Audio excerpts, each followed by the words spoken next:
Hi, welcome back to the channel. Dam Capital Advisors, Seneros Pharma, Carraro India ఈ 3 IPOs compare చేసి మీకు ranking పరంగా ఏది best అనేది ఈ వీడియోలో నేను ఎక్స్ప్లెయిన్ చేస్తాను. ఫస్ట్ డామ్ క్యాపిటల్ అడ్వైజర్స్ గురించి డిస్కస్ చేద్దాం. ఈ డామ్ క్యాపిటల్ అడ్వైజర్స్ ఎవరైతే ఉన్నారో వీళ్ళు 2 సెగ్మెంట్స్‌లో వీళ్ళు ఫినాన్షియల్ సొల్యూషన్స్‌ని ప్రొవైడ్ చేస్తుంటారండి. అందులో ఫస్ట్‌ది వచ్చేసి మర్చెంట్ బ్యాంకింగ్, రెండోది వచ్చేసి ఇన్‌స్టిట్యూషనల్ ఈక్విటీస్ అండి. ఈ మర్చెంట్ బ్యాంకింగ్ ఏమంటే రీసెంట్ టైమ్స్‌లో మనకి చాలా ఐపీఓస్ వచ్చాయి కదా! ఇలాంటి ఐపీఓస్‌ని హ్యాండిల్ చేయడానికి మర్చెంట్ బ్యాంకింగ్స్ ఉంటాయి. వీటి ద్వారా ఈ డామ్ క్యాపిటల్‌కి అయితే సమ్ పర్సెంటేజ్ ఆఫ్ అమౌంట్ అయితే వీళ్ళకొస్తుంటుంది ప్రాఫిట్‌లో. అండ్ ఒకవేళ మెయిన్ బోర్డ్ అయితే సమ్ పర్సెంట్, ఎస్ఎంఈ కేటగిరీలో అయితే ఇంకొంచెం ఎక్కువ పర్సెంట్ అయితే వీళ్ళకైతే ప్రాఫిట్ వస్తుంటుంది.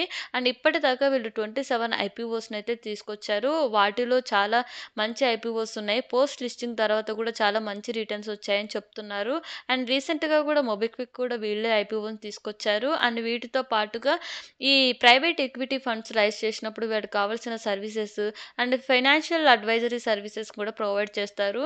అండ్ సెకండ్ వచ్చేసి ఇన్‌స్టిట్యూషనల్ ఈక్విటీస్ అండి. వీటికి కావాల్సిన బ్రోకింగ్ అండ్ రీసెర్చ్ సర్వీసెస్ ఏవైతే ఉంటాయో అవన్నీ కూడా వీళ్ళు ప్రొవైడ్ చేస్తారు. అండ్ ఇప్పటిదాకా వీళ్ళు 27 ఐపీఓస్ అయితే తీసుకొచ్చారని చెప్పాను కదా! అందులో ఎస్ఎంఈకి సంబంధించినున్నాయి, ఆఫర్ ఫర్ సేల్ ఉన్నాయి, అండ్ మెయిన్ బోర్డ్ ఐపీఓస్‌కున్నాయి. రియల్ ఎస్టేట్ ఇన్వెస్ట్‌మెంట్‌కి సంబంధించిన ఐపీఓస్ కూడా ఉన్నాయని చెప్తున్నారు. ఈ కంపెనీ ఇప్పటిదాకా 263 యాక్టివ్ క్లయింట్స్‌కి కూడా వీళ్ళ సర్వీసెస్‌ని ప్రొవైడ్ చేశారంట. డిఫరెంట్ కంట్రీస్‌లో India, USA, UK, Hong Kong, Singapore, Taiwan ఇలాంటి డిఫరెంట్ కంట్రీస్‌లో ఇప్పటిదాకా వీళ్ళకు 263 యాక్టివ్ క్లయింట్స్‌కి అయితే వీళ్ళ సర్వీసెస్‌ని ప్రొవైడ్ చేసినట్టు చెప్తున్నారు. బై ద వే డామ్ అంటే ఇక్కడ ధర్మేష్ అనిల్ మెహతా అండి. అండ్ వీళ్ళు 2 సెగ్మెంట్స్‌లో ఫినాన్షియల్ సొల్యూషన్స్ ప్రొవైడ్ చేస్తారని చెప్పాను కదా! వాటికి తగ్గట్టుగా వీళ్ళ రెవెన్యూ ఎలా ఉందో చూద్దాము. అడ్వైజరీ ఫ్రీ ఇన్‌కమ్ నుంచి వీళ్ళకు 2024లో 68% వస్తుంటే, బ్రోకరేజ్ నుంచి వీళ్ళకి 27% వస్తుంది. ఎవ్రీ ఇయర్ కూడా వీళ్ళకి అడ్వైజరీ నుంచే ఎక్కువ పర్సెంటేజ్ ఆఫ్ అయితే రెవెన్యూ వస్తుంది. అండ్ ఓవరాల్‌గా వీళ్ళ రెవెన్యూ ఎలా ఉందో కూడా ఒకసారి చూద్దాం. రెవెన్యూ పరంగా మనం చూసినట్లయితే 23 అండ్ 24కి వీళ్ళకి 85 క్రోర్స్ ఉంటే 23లో అండ్ 24కి అది 182 క్రోర్స్ అయింది. అండ్ ప్యాట్ పరంగా చూసినట్లయితే 23లో 8 క్రోర్స్ ఉంటే 24లో 70 క్రోర్స్ అయింది. అండ్ రెవెన్యూ వచ్చేసి 100% పైగా ఇంక్రీజ్ అయింది. అండ్ ప్యాట్ వచ్చేసి 700% పైగా ఇంక్రీజ్ అయింది. ఆర్ఓఈ వచ్చేసి 54% మెయింటైన్ అవుతుంటే ఆర్ఓఎన్‌డబ్ల్యూ వచ్చేసి 44% మెయింటైన్ అవుతుంది. ప్యాట్ మార్జిన్స్ వచ్చేసి 38% and as of now PE ratio వచ్చేసి 28.37 అయితే మెయింటైన్ అవుతుంది. ఈ కంపెనీ యొక్క పియర్స్‌తో మనం కంపేర్ చేయాలంటే in terms of revenue, in terms of growth పరంగా చూసుకున్నట్లయితే అదర్ పియర్స్ కంటే వీళ్ళు బెటర్‌గానే పెర్ఫార్మ్ చేస్తున్నారు. అండ్ వీటితో పాటుగా అదర్ పియర్స్‌తో మనం కంపేర్ చేస్తే కొంచెం ఎక్స్‌పెన్సివ్ వాల్యుయేషన్స్‌తోనే ఐపీఓ కోట్ చేస్తున్నట్టు తెలుస్తుంది. అండ్ ఐపీఓలో కూడా డిమాండ్ కూడా క్రియేట్ చేయొచ్చు. అండ్ ఐపీఓ డీటెయిల్స్ కూడా ఒకసారి చూద్దాం. డిసెంబర్ 19థ్‌న ఓపెన్ అయ్యి డిసెంబర్ 23న క్లోజ్ అయితుంది. లాట్ సైజ్ వచ్చేసి 53 షేర్స్ అండి. ఫేస్ వాల్యూ వచ్చేసి 2, ప్రైస్ బ్యాండ్ వచ్చేసి 269-283 పర్ షేర్. ఐపీఓ ద్వారా వీళ్ళు 840 క్రోర్స్ రైజ్ చేస్తున్నారు. ఓవరాల్‌గా వీళ్ళు ఆఫర్ ఫర్ సెల్‌లో వస్తున్నారు. వన్ రిటైల్ మినిమమ్ లాట్ వచ్చేసి 14,999 అండి. అండ్ మిగతా డీటెయిల్స్ మీకేమైనా కావాలంటే మీరు స్క్రీన్‌లో అబ్జర్వ్ చేయొచ్చు.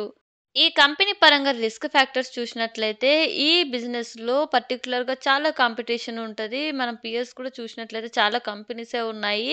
సో, ఇలా కాంపిటీషన్ వచ్చినప్పుడు వీళ్ళు హ్యాండిల్ చేసే ఐపీఓస్‌ని బట్టే వీళ్ళకైతే ప్రాఫిట్ వస్తది. అండ్ వాటితో పాటుగా ఈ మార్కెట్ డౌన్ టర్న్స్ జరిగినప్పుడు ఈ ఫినాన్షియల్ అడ్వైజర్స్ ఏవైతే ఇస్తుంటారో వాటి వల్ల కూడా ఇంపాక్ట్ అయ్యే అవకాశం అయితే ఎక్కువగా ఉంటది.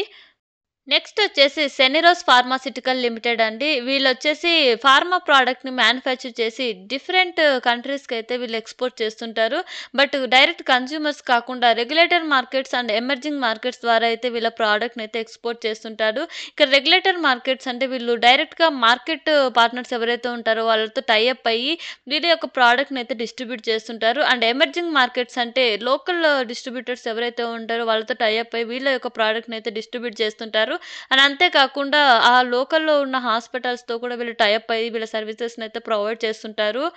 ఈ కంపెనీ మ్యానుఫ్యాక్చర్ చేసే ఫార్మా ప్రొడక్ట్స్ ఇప్పటిదాకా వీళ్ళు 55 ప్రొడక్ట్స్‌నయితే లాంచ్ చేశారు. అక్రాస్ డిఫరెంట్ కంట్రీస్‌లో కూడా.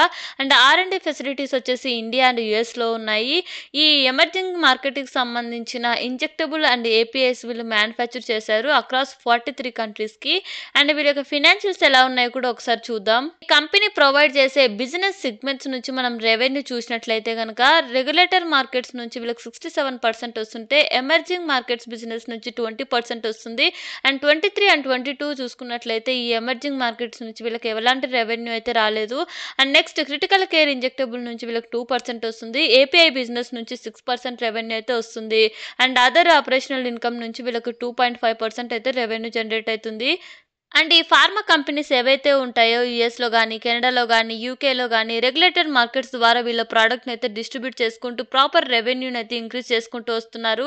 అండ్ ఓవరాల్‌గా వీళ్ళ రెవెన్యూ చూస్తే అయితే మీకు ఇంప్రెసివ్‌గా కనపడతది. 2022లో వీళ్ళ రెవెన్యూ వచ్చేసి 14 క్రోర్స్ పైగా ఉంటే, 23లో అది 39 క్రోర్స్ పైగా అయింది. 24కి ఆల్‌మోస్ట్ ఆల్ 217 క్రోర్స్ పైగా అయింది. ఆల్‌మోస్ట్ ఆల్ 400% అయితే ఇంక్రీజ్ అయింది. అండ్ ప్యాట్ చూసుకున్నట్లయితే 22లో 0.9 క్రోర్స్ ఉంటే, 23కి అది 8 క్రోర్స్ పైగా అయింది. 24కి 32 క్రోర్స్ అయింది. ఆల్‌మోస్ట్ ఆల్ 288 పైగా వీళ్ళకి ప్యాట్ పర్సెంట్ అయితే ఇంక్రీజ్ అయింది. అండ్ వీళ్ళ అప్పులు కూడా పెరుగుకుంటూనే వస్తున్నాయి year on year. But growth కూడా అలానే ఇయర్ ఆన్ ఇయర్ ఇంక్రీజ్ అయితూ వస్తుంది కాబట్టి ఇవి కూడా అలానే కవర్ అయితూ వస్తాయి. అండ్ ఆర్ఓఈ చూసినట్లయితే 23% మెయింటైన్ అయితుంటే, ఆర్ఓసీ వచ్చేసి 11% మెయింటైన్ అయితుంది. అండ్ ఆర్ఓఎన్‌డబ్ల్యూ వచ్చేసి 23% మెయింటైన్ అయితుంది. ప్యాట్ వచ్చేసి 15% మెయింటైన్ అయితున్నాయి. As of now PE ratio వచ్చేసి వీళ్ళకి 28.2 అయితే మెయింటైన్ అయితుంది. ఈ కంపెనీ బిజినెస్ పరంగా గ్రోత్ ఉన్నప్పటికీ లాస్ట్ 3 ఇయర్స్ నుంచి అయితే వీళ్ళు నెగెటివ్ క్యాష్ ఫ్లో అయితే మెయింటైన్ అయితుంది. ఇది లాంగ్ టర్మ్‌కి ఎవరైతే ఇన్వెస్ట్ చేయాలనుకుంటున్నారో వాళ్ళు ఒకసారి ఈ పాయింట్ కూడా అబ్జర్వ్ చేయాల్సిన విషయం. అండ్ వీటితో పాటుగా ఐపీఓ డీటెయిల్స్ చూసినట్లయితే డిసెంబర్ 20న ఓపెన్ అయ్యి డిసెంబర్ 24న క్లోజ్ అవుతుంది. ప్రైస్ బ్యాండ్ వచ్చేసి 372-391 పర్ షేర్. ఫేస్ వాల్యూ వచ్చేసి 10 పర్ షేర్. లాట్ సైజ్ వచ్చేసి 38 షేర్స్. ఐపీఓ ద్వారా వీళ్ళు 582 క్రోర్స్ అయితే రైజ్ చేస్తున్నారు. అండ్ అందులో 500 క్రోర్స్ వచ్చేసి fresh issue. Offer for sale వచ్చేసి 82 crores. And 1 retail minimum lot వచ్చేసి 14,858 అండి. మిగతా డీటెయిల్స్ మీరు స్క్రీన్‌లో చూడొచ్చు.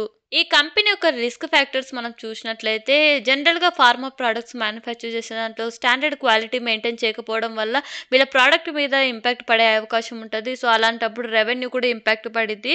అంతేకాకుండా వీళ్ళు గుజరాత్‌లో ఏదైతే ఉన్నారో వాళ్ళు 7 డేస్ అయితే సస్పెండ్ చేశారంట. సంథింగ్ వీళ్ళు తయారు చేసే ప్రొడక్ట్‌లో క్వాలిటీ లేకపోవడంతో. అండ్ వీటితో పాటుగా జనరల్‌గా ఈ ఫార్మా ప్రొడక్ట్స్‌కి సంబంధించి ఏ రిస్క్ ఫ్యాక్టర్స్ అయితే ఉంటాయో వీటికి కూడా అన్నీ వర్తిస్తాయి. నెక్స్ట్ వచ్చేసి కరారో ఇండియా లిమిటెడ్ అండి. నాకు వీళ్ళ యొక్క బిజినెస్ సెగ్మెంట్ నాకు ఇంప్రెసివ్‌గా కనపడింది. వీళ్ళు 1997లో అయితే కంపెనీని స్టార్ట్ చేశారు. వీళ్ళు ఆటోమోటివ్ వెహికల్స్‌కి సంబంధించిన కాంపోనెంట్స్‌ని అయితే మ్యానుఫ్యాక్చర్ చేస్తారు. గేర్ నుంచి ట్రాక్టర్ దాకా. అండ్ 2 సెగ్మెంట్స్‌లో అయితే వీళ్ళు మ్యానుఫ్యాక్చర్ చేస్తారు. ఫస్ట్ వచ్చేసి అగ్రికల్చర్ ట్రాక్టర్స్, సెకండ్ వచ్చేసి కన్‌స్ట్రక్షన్ వెహికల్స్. ఈ అగ్రికల్చర్ ట్రాక్టర్స్‌కి సంబంధించిన యాక్సిల్స్, ట్రాన్స్‌మిషన్ సిస్టమ్స్‌ని మ్యానుఫ్యాక్చర్ చేస్తారు. ఈ కన్‌స్ట్రక్షన్ వెహికల్స్‌కి సంబంధించిన గేర్స్ అండ్ ట్రాన్స్‌మిషన్ సిస్టమ్స్‌ని మ్యానుఫ్యాక్చర్ చేస్తారు. అండ్ వీటితో పాటుగా వాటికి కావాల్సిన షాఫ్ట్, రింగ్ గేర్స్ వీళ్ళు ఆటోమోటివ్ వెహికల్స్‌కి సంబంధించిన వైడ్ రేంజ్ ఆఫ్ కాంపోనెంట్స్‌ని అయితే వీళ్ళు మ్యానుఫ్యాక్చర్ చేస్తారు. ఈ కంపెనీకి సంబంధించిన మ్యానుఫ్యాక్చరింగ్ యూనిట్స్ వచ్చేసి 2 ఉన్నాయి. అవి వచ్చేసి మహారాష్ట్ర, పూణేలో ఉన్నాయి. అండ్ వీటితో పాటుగా ఇప్పటిదాకా వీళ్ళకి 220 సప్లయర్స్‌కి వీళ్ళ ప్రొడక్ట్‌ని అయితే ఎక్స్‌పోర్ట్ చేశారు ఇన్ ఇండియాలో. అండ్ ఇంటర్నేషనల్‌గా వీళ్ళు 58 సప్లయర్స్‌కి అయితే వీళ్ళ ప్రొడక్ట్‌ని అయితే ఎక్స్‌పోర్ట్ చేశారంట. అండ్ ఈ కంపెనీ మ్యానుఫ్యాక్చరింగ్ 2 సెగ్మెంట్స్‌లో చేస్తదని చెప్పాను కదా! ఆ 2 సెగ్మెంట్స్ వైస్‌గా రెవెన్యూ చూసినట్లయితే అగ్రికల్చర్ ట్రాక్టర్స్ నుంచి వీళ్ళకి 45% వస్తుంటే, కన్‌స్ట్రక్షన్స్ వెహికల్స్ నుంచి 41% వస్తుంది. ఎవ్రీ ఇయర్‌లో వీళ్ళకి 2 సెగ్మెంట్స్ నుంచి ప్రాపర్‌గా అయితే రెవెన్యూ జనరేట్ అయితుంది. అండ్ అదర్ ప్రొడక్ట్స్ ఏవైతే ఉంటాయో వాటి నుంచి అయితే 13% రెవెన్యూ అయితే వస్తుంది. ఈ కంపెనీ యొక్క ఓవరాల్ రెవెన్యూ మీరు స్క్రీన్‌లో చూసినట్లయితే 23లో వీళ్ళ రెవెన్యూ 1700 క్రోర్ పైగా ఉంటే 24కి అది 1800 క్రోర్ పైగా ఉంది. అండ్ రెవెన్యూ వచ్చేసి 4% ఇంక్రీజ్ అయింది. అండ్ ప్యాట్ వచ్చేసి 30% ఇంక్రీజ్ అయింది. 23లో 48 క్రోర్స్ ఉంటే 24లో అది 62 క్రోర్స్ పైగా ఇంక్రీజ్ అయింది. అండ్ బారోయింగ్స్ కూడా వీళ్ళకి ఇయర్ ఆన్ ఇయర్ ఇంక్రీజ్ అయితూ వస్తున్నప్పటికీ వీళ్ళ బిజినెస్ గ్రోత్ కూడా ఇయర్ ఆన్ ఇయర్ ఇంక్రీజ్ చేసుకుంటూ వస్తున్నారు. అసెట్స్ కూడా ఇయర్ ఆన్ ఇయర్ ఇంక్రీజ్ అయితూ వస్తున్నాయి.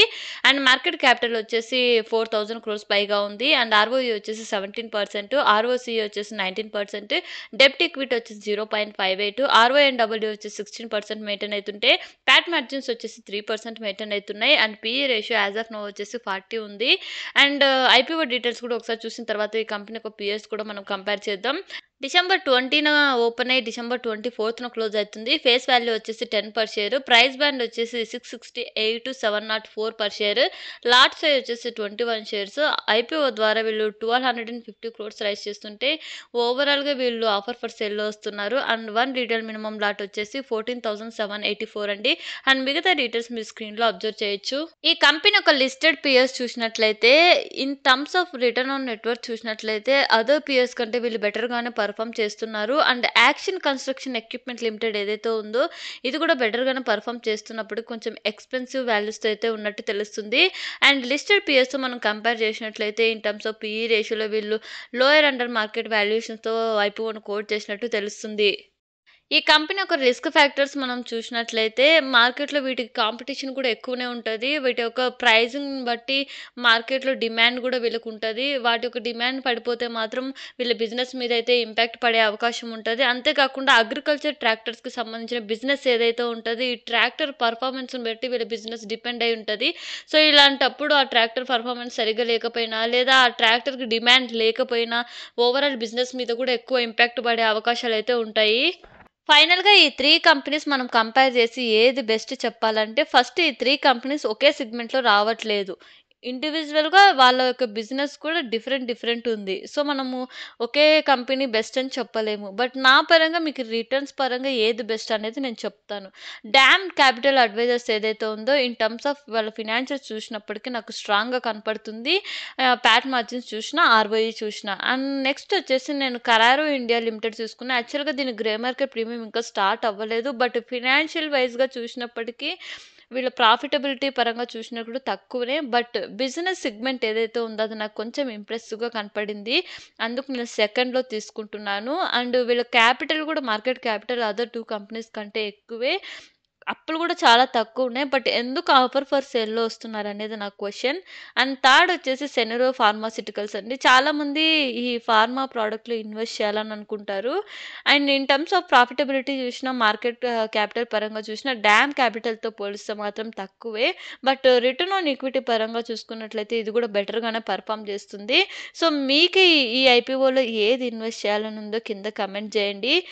యాజ్ ఆఫ్ నౌ ఈ 3 కంపెనీస్ యొక్క గ్రే మార్కెట్ ప్రీమియం ఎంత మెయింటైన్ చేస్తుందని కూడా చెప్తాను. డామ్ క్యాపిటల్ అడ్వైజర్స్ వచ్చేసి 48%, సెనెరోస్ వచ్చేసి 32%, కరారో ఇండియాకొచ్చేసి ఇంకా గ్రే మార్కెట్ ప్రీమియం స్టార్ట్ అవ్వలేదు. బట్ ఈ 3 కంపెనీస్ కూడా మార్కెట్‌లో డిమాండ్‌నయితే క్రియేట్ చేయొచ్చనుకుంటున్నాను. అండ్ ఈ ఇన్ఫర్మేషన్ మీకు నచ్చినట్లయితే please comment, share and subscribe to my channel. Thank you for watching.